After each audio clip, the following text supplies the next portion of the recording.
Vì sao không cần tìm F0 ở ổ dịch của Đà Nẵng? Phó giáo sư tiến sĩ Nguyễn Huy Nga nhận định dịch bệnh ở Đà Nẵng có sự lây lan âm ỉ trong tháng 7, nên việc tìm kiếm F0 không còn nhiều ý nghĩa. Và trong 9 ngày thì Việt Nam đã ghi nhận 177 trường hợp nhiễm SARS-CoV-2 và 5 người cao tuổi tử vong là do mắc rất nhiều bệnh nền nguy hiểm và Covid-19. Trao đổi với phóng viên thì Phó giáo sư tiến sĩ Nguyễn Huy Nga, nguyên Cục trưởng Cục Y tế Dự phòng Bộ Y tế đưa ra những đánh giá về tình hình dịch bệnh lần này.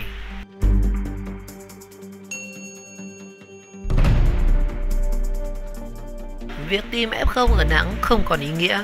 Ông Nguyễn Huy Nga cho hay Việt Nam đang trong đợt dịch mới về tình trạng phức tạp hơn vì xuất hiện nhiều người mắc bệnh tại bệnh viện. Và bên cạnh đó thì thời gian phát hiện ra những ca đầu tiên muộn, không thể khống chế ngay. Khi càng nhiều người bị bệnh thì tỷ lệ tử vong có thể tăng lên. Và với Đà Nẵng thì Phó giáo sư Nga cho rằng dịch bệnh đã có sự lây lan âm ỉ trong tháng 7 và không chỉ diễn ra vào những ngày gần đây. Vì vậy thì việc tìm F0 tại thành phố này chỉ phục vụ mục đích nghiên cứu khoa học, không còn ý nghĩa để chống dịch. Có thể những người mang mầm bệnh đã đi lại trong cộng đồng mà chúng ta không biết vì họ không có triệu chứng bệnh. Chúng ta không thể tầm soát được 90 triệu dân xem ai có mầm bệnh ở trong người. Việc quan trọng bây giờ là khi có ca bệnh, phải khống chế, bao vây và xét nghiệm những người có liên quan. Phó giáo sư Nga phân tích, Việt Nam đang cố gắng bao vây và dập tắt các ổ dịch Covid-19. Bộ Y tế đã cử đội quân tinh nhuệ nhất trong các lĩnh vực dịch tễ, kiểm soát nhiễm khuẩn đến Đà Nẵng. Vì vậy, ông cho rằng chúng ta đang kiểm soát dịch bệnh quyết liệt và hy vọng khi phát hiện ra các ca lây nhiễm từ F1 sang F2 thì sự rầm rộ sẽ không như ban đầu, bởi lúc này chúng ta đã cảnh giác hơn. Và theo vị chuyên gia này, chúng ta cần học cách sống chung với bệnh khi nó còn có thể kéo dài hàng năm. Tôi tin tưởng trong thời gian tới thì Việt Nam sẽ khống chế dịch tại các địa phương và bao vây ở Đà Nẵng để Covid-19 không lan rộng, Phó giáo sư Nga nhận định. Còn đối với 3 trường hợp tử vong thì ông cho rằng số lượng này là thuộc giới hạn bình thường và không đột biến. Trên thế giới thì tỷ lệ tử vong nói chung là từ 3 đến 5%. Như vậy thì 100 người mắc Covid-19 thì sẽ có từ 3 đến 5 ca tử vong. Điều đó phụ thuộc vào tình trạng người bệnh và khả năng cứu chữa của ngành y tế. Và đối với người cao tuổi có bệnh nền thì tỷ lệ này là từ 13 đến 15%. Bài học lớn từ sự mất cảnh giác. Theo Phó giáo sư Nga thì nhiều ngày không có ca bệnh trong cộng đồng khi chúng ta có phần mất đi cảnh giác, thậm chí là lơ là và chủ quan với dịch Covid-19. Tôi thấy nhiều người phản ứng thái quá với các cán bộ an ninh, tiếp viên hàng không khi được yêu cầu sử dụng khẩu trang trong suốt chuyến bay. Và ngay cả khi vào bệnh viện thăm người ốm, họ cũng không đeo khẩu trang. Điều đó cho thấy thái độ và tinh thần phòng dịch rất kém, Phó giáo sư Nga nói. Một số bệnh viện cũng chủ quan, chưa thực hiện tốt việc giám sát công tác kiểm soát nhiễm khuẩn. Nhân viên y tế phải đảm bảo an toàn cho mình và buộc mọi người tuân thủ việc đeo khẩu trang, rửa tay sát khuẩn và giãn cách. Thực tế thì những nhân viên công tác tại khoa lây nhiễm sẽ ít mắc bệnh hơn vì họ luôn luôn đề phòng, nguyên Cục trưởng Cục Y tế Dự phòng phân tích. Ông cho rằng Đà Nẵng sẽ là bài học rất lớn giúp các cơ sở y tế phải cảnh giác hơn. Đồng thời người dân phải coi đây là bệnh dịch thường trực. Và khi người bệnh sốt thì bác sĩ cần đề nghị làm xét nghiệm chẩn đoán Covid-19 bên cạnh sốt xuất huyết hay là cảm cúm. Như vậy chúng ta sẽ hạn chế được việc để lọt các bệnh ra ngoài và đi đến nhiều cơ sở y tế khác.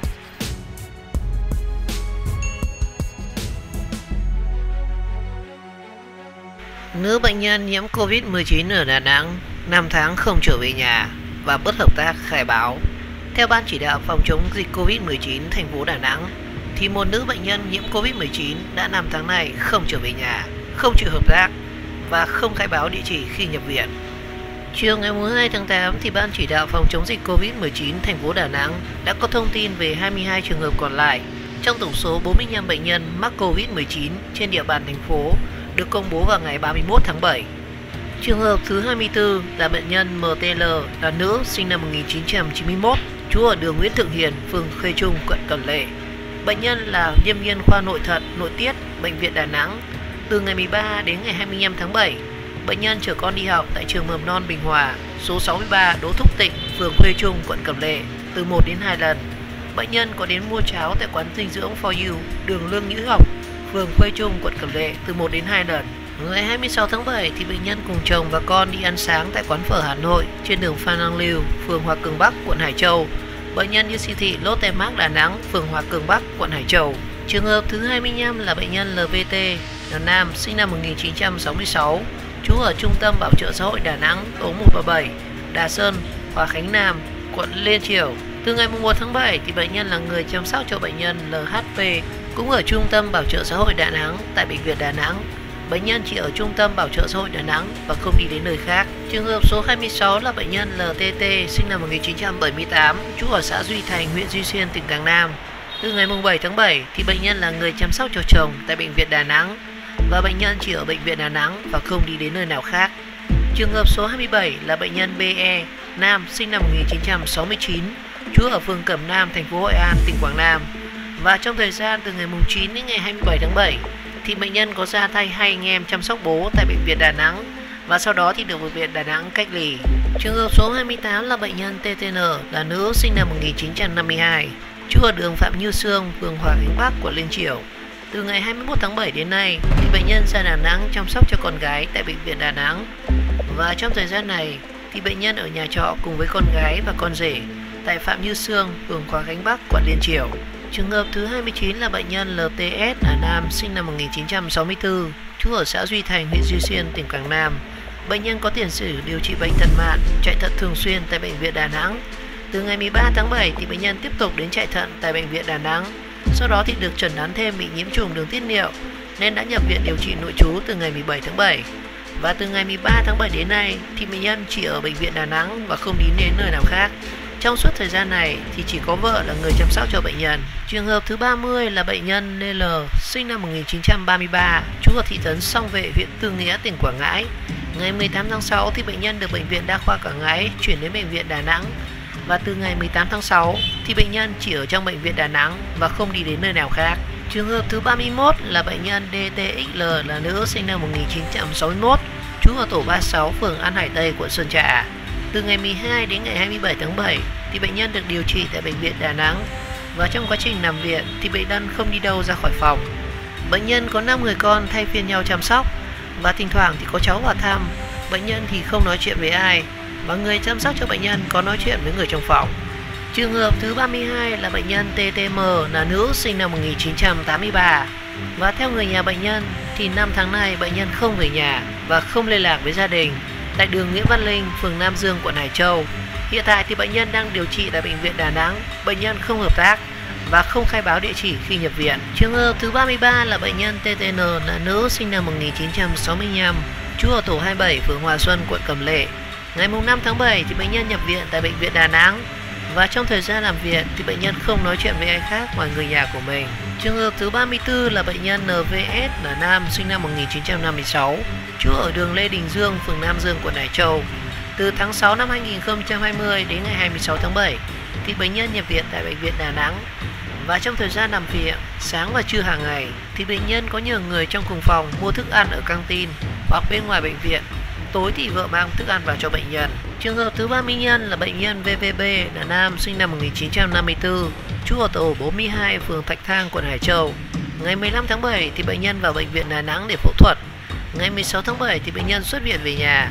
Bệnh nhân chỉ ở nhà và không đi đâu khác. Ngày 20 tháng 7 thì vợ bệnh nhân đưa bệnh nhân quay lại Bệnh viện Đà Nẵng. Bệnh nhân chỉ ở phòng bệnh và không đi đâu khác. Và trong thời gian làm việc, bác sĩ vào thăm khám thứ hai. Còn lại thì kỹ thuật viên phổi phục chức năng vào thường xuyên và không nhớ tên là ai. Trường hợp thứ 36 là bệnh nhân MXH, nam, sinh năm 1953, trú ở đường Trần Cao Vân, tổ 49, phường Tam Thuận, quận Thanh Khê. Ngày 25 tháng 5 thì bệnh nhân nhập viện tại Bệnh viện Đà Nẵng để mổ thoát vị đĩa đệm. Và sau khi mổ thì bệnh nhân bị nhiễm trùng vết mổ nên nằm viện đến ngày 17 tháng 7.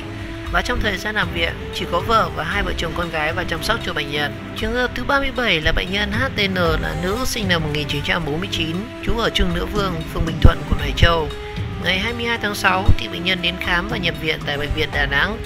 Ngày 13 tháng 7 thì bệnh nhân về nhà, chỉ tiếp xúc với người nhà và người hàng xóm tại Bệnh viện Đà Nẵng. Trường hợp thứ 38 là bệnh nhân NLA, là nam, sinh năm 1993, trú ở đường Hoàng Diệu, quận Bình Thuận, phường Hải Châu. Bệnh nhân không thể giao tiếp với ai vì tai nạn giao thông. Trường hợp thứ 39 là bệnh nhân TNN, là nam, sinh năm 1955, trú ở Bình Định, huyện Thăng Bình, tỉnh Quảng Nam. Bệnh nhân bị tổn thương cột sống cổ và đã phẫu thuật vào ngày 6 tháng 4 và đang điều trị tại Bệnh viện Đà Nẵng. Từ ngày 2 tháng 7 thì bệnh nhân nhập viện vào Bệnh viện Đà Nẵng. bệnh nhân chỉ ở trong bệnh viện Đà Nẵng và không đi đến nơi nào khác. Trường hợp thứ 40 là bệnh nhân NTH là nữ sinh năm 1958, trú ở tổ 1 thôn Châu Xuân, xã Bình Định Nam, huyện Thăng Bình, tỉnh Quảng Nam. Từ ngày 1 đến ngày 17 tháng 7 thì bệnh nhân ra Đà Nẵng chăm sóc chồng tại bệnh viện Đà Nẵng. Ngày 18 tháng 7 thì bệnh nhân có về nhà. Đến sáng ngày 19 tháng 7 thì bệnh nhân đi chợ tại chợ Tự Phát, thôn Đồng Thanh Sơn, xã Bình Định Nam, huyện Thăng Bình, tỉnh Quảng Nam. Và trưa ngày 19 tháng 7 thì bệnh nhân quay trở lại bệnh viện Đà Nẵng để thăm chồng. Và ngày 21 tháng 7 thì bệnh nhân có đến chơi tại nhà cô tại đường Lê Hồng Phong, phường Phước Ninh, quận Hải Châu. Và tại đây thì bệnh nhân tiếp xúc với 7 người ở trong nhà. Trường hợp thứ 41 là bệnh nhân NTB là nữ sinh năm 1979, trú ở tổ 3 thôn Hòa Thọ, xã Hòa Phú, huyện Hòa Vang. Bệnh nhân làm việc tại công ty trách nhiệm hữu hạn Matrix Việt Nam, đường số 2 khu công nghiệp Hòa Cầm, phường Hòa Thuận Tây, huyện Cẩm Lệ. Bệnh nhân nghỉ làm từ ngày 19 tháng 7 để đi thăm chồng nằm tại bệnh viện Đà Nẵng. Vào ngày 19 tháng 7 thì bệnh nhân nấu ăn tại tiệc đầy tháng tại tổ 3 thôn Hòa Thọ, xã Hòa Phú, huyện Hòa Vang. Ngày 20 tháng 7 thì bệnh nhân đến khám tại trạm y tế Hòa Phú khám. Ngày 21 tháng 7 thì bệnh nhân đến Ủy ban Nhân dân Hòa Phú tại bộ phận A2 để đưa giấy nghỉ bảo hiểm xã hội. Sáng ngày 23 tháng 7 thì bệnh nhân dẫn con đến khám tại trạm y tế xã Hòa Phú. Trường hợp số 42 là bệnh nhân NTTH là nữ sinh năm 1962, trú ở đường Ông Ích Khiêm, phường Nam Dương, quận Hải Châu. Từ ngày 21 đến ngày 24 tháng 7 thì bệnh nhân chăm sóc chồng tại bệnh viện Đà Nẵng. Sau đó thì trong ngày 24 tháng 7 thì chồng bệnh nhân xuất viện. Từ ngày 24 đến ngày 27 tháng 7 thì bệnh nhân ở nhà tại đường Ông Ích Khiêm, phường Nam Dương, quận Hải Châu. Ngày 27 tháng 7 thì bệnh nhân đến trạm y tế phường Nam Dương để khai báo y tế. Ngày 28 tháng 7 thì bệnh nhân được đưa đi cách ly và được lấy mẫu xét nghiệm đến ngày. Trường hợp số 43 là bệnh nhân NKT là nam sinh năm 1960, trú ở tổ 23 phường Nam Dương, quận Hải Châu. Ngày 21 tháng 7 thì bệnh nhân được vợ đưa đến bệnh viện Đà Nẵng. Và từ ngày 21 đến ngày 24 tháng 7 thì bệnh nhân được điều trị tại bệnh viện Đà Nẵng. Trường hợp số 44 là bệnh nhân NHN là nam sinh năm 1989, trú ở đường Nguyễn Công Hoan, phường Hòa An, quận Cẩm Lệ. Bệnh nhân nghỉ làm 1 tháng nay để chăm sóc bố tại bệnh viện Đà Nẵng. Từ đầu tháng 7 năm 2020 thì trong thời gian bố nhập viện để chạy thận hàng ngày, bệnh nhân nghỉ làm để chăm sóc bố cùng với mẹ và chị gái. Bệnh nhân không đi đâu khác. Trường hợp số 45 là bệnh nhân LN là nam sinh năm 1951, trú ở xã Quế An, huyện Quế Sơn, tỉnh Quảng Nam. Ngày 27 tháng 7 thì bệnh nhân đến chạy thận tại bệnh viện Đà Nẵng. Sau đó thì bệnh nhân được chuyển đến khách sạn cách ly dành cho bệnh nhân chạy thận của bệnh viện Đà Nẵng. Ngày 30 tháng 7 thì bệnh nhân được đưa trở về bệnh viện Đà Nẵng để tiếp tục chạy thận.